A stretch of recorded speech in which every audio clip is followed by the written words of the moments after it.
Hola, ¿qué tal? Muy buenos días. Bienvenidos a su programa de salud médico de cabecera. Mi nombre es Hilda Tamar. Muchísimas gracias por su preferencia, por estar con nosotros el día de hoy hablando sobre el autismo. Hoy se conmemora este Día Internacional sobre la concientización del autismo y para ello tenemos un especialista aquí en el estudio de médico de cabecera. Así que vamos con la consulta del día.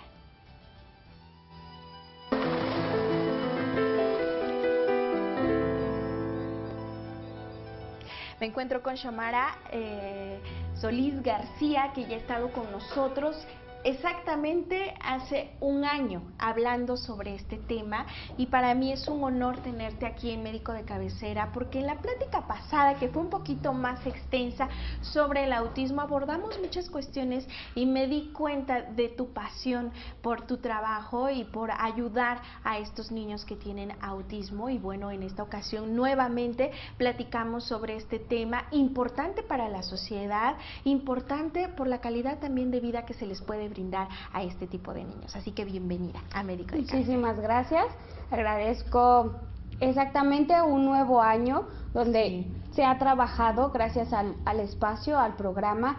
Llegaron muchas llamadas, preguntaron, los vimos en MBM. Tengo un hijo con autismo o creo tener un hijo con autismo, entonces agradezco este tipo de espacios que es lo principal. O sea, el 2 de abril ese es el objetivo, concientizar, que toda la sociedad sepa que en Oaxaca y en México tenemos niños con autismo, adolescentes con autismo y familias que están buscando un espacio, un lugar donde puedan tener la atención especializada para sus hijos. Claro, prácticamente piden la ayuda a veces a gritos, ¿no? Necesitan dónde llevar saber a dónde llevar a estos pequeñitos, pero adentrándonos en el tema y para aquellos que quizá desconocen a fondo o desconocemos a veces a fondo muchas cuestiones sobre el autismo, podemos empezar a definir qué es en sí el autismo. ¿Es una enfermedad? ¿Es un trastorno? ¿Qué es? Es un trastorno del neurodesarrollo. No podemos catalogarlo como enfermedad porque al ponerlo como enfermedad siempre pensamos que tiene cura. ¿No? O sea, es una enfermedad, entonces tiene cura. ¿Habrá algún medicamento, algún tratamiento que me va a curar del autismo o de un trastorno del espectro autista? Cosa que no. O sea, es un trastorno en el cual los niños, los adolescentes, adultos van a tener autismo siempre. Te vuelvo a repetir, es un trastorno del neurodesarrollo donde tiene afectadas tres áreas principales. Una es el área de comunicación, el otro es el área de socialización y el tercero son de todas estas conductas disyuntivas, desadaptativas, tanto a nivel sensorial como en movimientos estereotipados. Esas son como las tres grandes esferas. Claro, y a estas tres grandes esferas nos muestran de la importancia de acudir a pedir ayuda con un especialista por este trastorno, ya que estamos hablando de la comunicación y de la socialización. Como seres humanos tenemos esa característica, ¿no? Que necesitamos comunicar, necesitamos tener ese sentido de pertenencia dentro de la sociedad, etcétera, etcétera. Y si hablamos de que este trastorno afecta estas esferas del ser humano, pues es de especial cuidado. Y hay algunos signos o algunos síntomas, por llamarlo de alguna manera, que podamos decir, bueno, creo que el pequeñito o creo que mi hijo sí tiene algún trastorno. Sí, existen unos, lo llamamos como focos rojos, que todos los papás, maestros, psicólogos, médicos, terapeutas deben de tener siempre presentes. El primero es cuando se le entrevista a los papás, se le pregunta cómo iba su desarrollo en el lenguaje, justo esta esfera de comunicación, y te dicen que iba bien, iba balbuceando, decía sus primeras palabras, y a los 2 años y medio el niño deja de hablar. Las palabras que pronunciaba no las pronuncia y entonces nada más empieza a emitir sonidos. Otra característica es a nivel auditivo.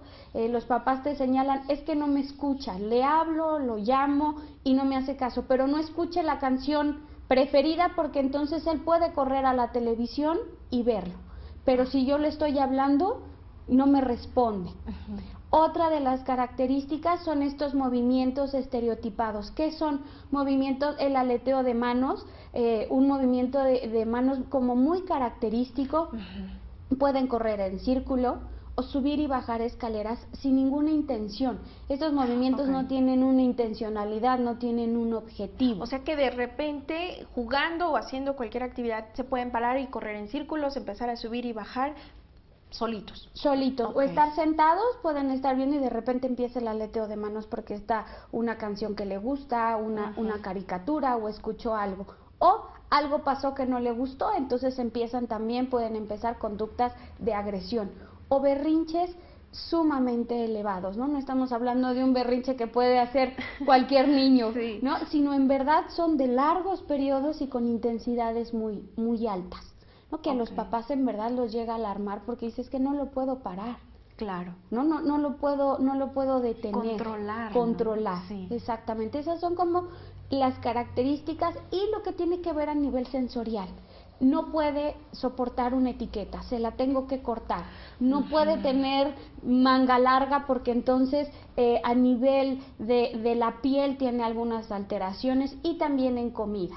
¿No? Solo me come arroz y siempre y cuando sea hervido y lo haga yo, si lo hace la abuelita no se lo come, tienen selectividad en alimentos. En alimentos. Esas son las características que como papá, si las empiezas a ver, debes de acudir a un especialista. Es cierto también que son niños que tienden a veces a ordenar las cosas, por ejemplo, hacer filas de botecitos muy altas y les gusta entretenerse así, ¿es cierto? Sí, es cierto. Esta característica tiene que ver la peculiaridad de cómo ocupan los objetos. La mayoría de los niños agarran cochecitos y hacen como la carretera. Ellos los forman. ¿No? O sea, no juegan con el juguete con la finalidad del juguete, sino los ordenan, ya sean hacia arriba o ya sea en hilera, lo pueden volver a destruir y lo pueden volver a ordenar, pero no ocupan la funcionalidad. ¿Qué es eso? Nosotros siempre le ponemos a algún objeto esta atribución, ¿no? Yo puedo agarrar una taza y decir que es un avión y bueno, hago este juego simbólico. Con ellos no existe el juego simbólico. Wow. No lo tenemos presente, se debe de trabajar. Y bueno, yo me refería a estos pequeñitos, por decir niños, ¿no? De una forma cariñosa de decirle a los niños, porque a mí me gustan los niños también, pero también refiriéndome a la edad en que se presentan estos rasgos. ¿Cuáles? A partir de los 3 años ya podemos hacer un diagnóstico, ¿no? Antes, como lo mencionaba, antes de los 3 años estamos viendo estas características, estos retrasos en el desarrollo, en el lenguaje, en el juego. Y a partir de los 3 ya podemos hacer en verdad un diagnóstico y decir, tiene un trastorno del espectro autista y afirmarlo. Y entre más temprano es mejor. ¿Por qué? Porque entonces trabajamos mejores las habilidades. Claro, ¿no? Siempre, como todos, tenemos habilidades y retos, entonces entre más pequeños, pues nuestras habilidades las podemos ir llevando y ir poco a poco sobresaliendo, ¿no? Claro. Que ya cuando tenemos niños que llegan con 10, 12 años, tienen mayores retos, pero eso tampoco nos debe de angustiar como papás. El trabajo es mayor, pero se pueden lograr muchas cosas. ¿Qué pasa, por ejemplo, si un niño presenta solamente ciertos rasgos? Por ejemplo, el de la ropa, ¿no?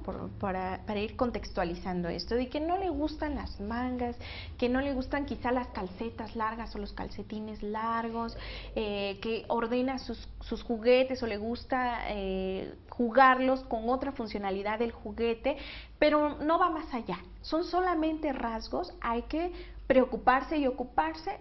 ¿O es normal? Efectivamente, hay que preocuparse y ocuparse. Yo siempre he dicho que es mejor poder ir y acudir con un especialista porque ahí están esas dos características muy importantes para hacer un diagnóstico. Y a veces tenemos que indagar y preguntar mucho en los papás, ¿no? Ya cuando hacemos la entrevista hay papás que se acercan que solo dicen es que mi hijo no tolera la chamarra.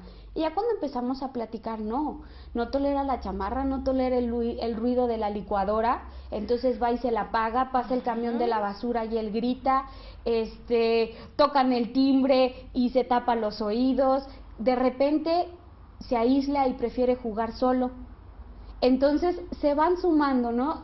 Ya cuando hacemos esta entrevista vamos viendo que no solo tenía esos dos rasgos, porque ¿qué pasa? Como papás también empezamos un poco a disfrazar o decir, bueno, es que no juega porque no le gusta jugar con sus primitos, ¿no? Empezamos un poco a justificar. O yo creo que solo es la manga larga, o solo es la sopa de fideo la que no le gusta, pero no pasa nada. Que igual sucede el lado contrario, tienen algunas características, pero no es el trastorno del espectro autista. Lo que hacemos nosotros es poderles ayudar a decir, entonces, ¿qué es?